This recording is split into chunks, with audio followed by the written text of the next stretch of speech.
Gaur elikadura osasungarria izateak duen garrantziaz hitz egingo dugu. Eta nire lagun Tomatin aurkeztu behar dizuen, nahi duzue? Bai, hemen nago. Eta aldakizu zergatik den hain garrantzitsua elikadura osasungarria jatea? Ez dakit. Elikadura osasungarriak ondo sentiarazten gaitu. Eskolako lanak egiteko, jolasteko eta kirola egiteko energia ematen digu. Horregatik oso garrantzitsua da geure buruari ea nola elikatzen garen galdetzea. Gure gorputzak elikagaia irestean digestio lana egiten du. Elikagaiak 3 lan egiten ditu gure gorputzean. Energia eman, gure gorputza eraikitzen lagundu eta hazten lagundu. Energia. Elikagaiak energia ematen digute eta horri esker hainbat jarduera egin ditzakegu. Jolastu, horri egin, irakurri, ikasi, gure gorputza eraiki. Elikagaien mantenugaiei esker hezurrak, hortzak, azala, muskuloak eta nerbiosistema osatzen dira. Hazten laguntzen digute. Elikagaiek indartsu eta osasuntsu hazteko mantenugaiak ematen dizkigute. Zer gertatuko litzaiguke gaizki elikatuko bagina? Gure hazkuntza gelditu, ikasteko gaitasuna jetzi eta defentsari gabe geratu gintezkela, gaixotzeko arriskua handiagotuz. Orduan, ondo elikatu behar dugu eguneroko otordu guztietan, ala?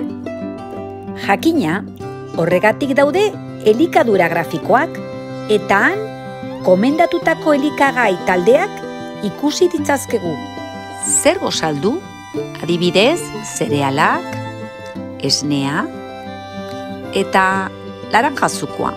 Eta elikagai horien energia gure garunera eta muskuloetara iristen da. Eta atarik orduan askotan konturatzen gara, gozak gaudela, hori da energia bukatu den seinalea. Oso garrantzitsua da gozarion bat egitea, gure gorputzerako beharrezkoa. Kotxeak gasolina behar du martxan jartzeko. Guk goizean gozaria behar dugu. Baino zer da gozarion bat? Gozari bat egokia izateko, zerealak, fruta eta esnekeak behar dira. Bazkaria berriz, eguneko otordu nagusietako bat da. Eta horregatik, beste elikagai guztiak gehitu behar ditugu. Daskariak gozariaren antzekoa da? Bai, eta afaria bazkariarena.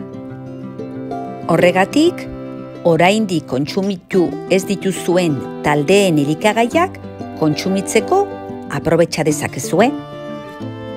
Eta nola gogoratu dezaketena? Jaten dugun guztiaren 80% gutxienez janari osasungarria izan behar da. Eta orduan, 20% hain beharrezkoa ez dena, ala? Eta ura zergatik da hain garrantzitsua? Elikagaien bidez gure gorputzak ura jasotzen badu ere, oso garrantzitsua da egunean 2 litro ur gutxienez edatea. Hau da, 8 edalontzi. Bizitza osasungarria izateko garrantzitsua da ondo elikatzea eta egunero gutxienez 30 minutuz jarduera fisikoa egitea. Eta zein dira jarduera fisikoaren onurak? Bihotza osasuntsu mantendu, hezurrak eta muskuloak sendoak, pisu egokia eta gaixotasunei aurrea hartzen laguntzen digu. Eta orain, ikasitako guztia errepasatuko dugu. Egunean jaten dugun elikagaien guztien gehienezkoa janari osasungarria izan behar da. Probetxa ditzagun 4 otorduak behar diren elikagai guztiak jateko. Eta ez ahaztu gozaltzeko denbora hartzen. Oso garrantzitsua da ura edatea eta jarduera fisikoa egitea. Eta ez ahaztu txikitatik elikadura osasungarria izateak gorputz sendo eta osasuntsua eraikitzen laguntzen digula.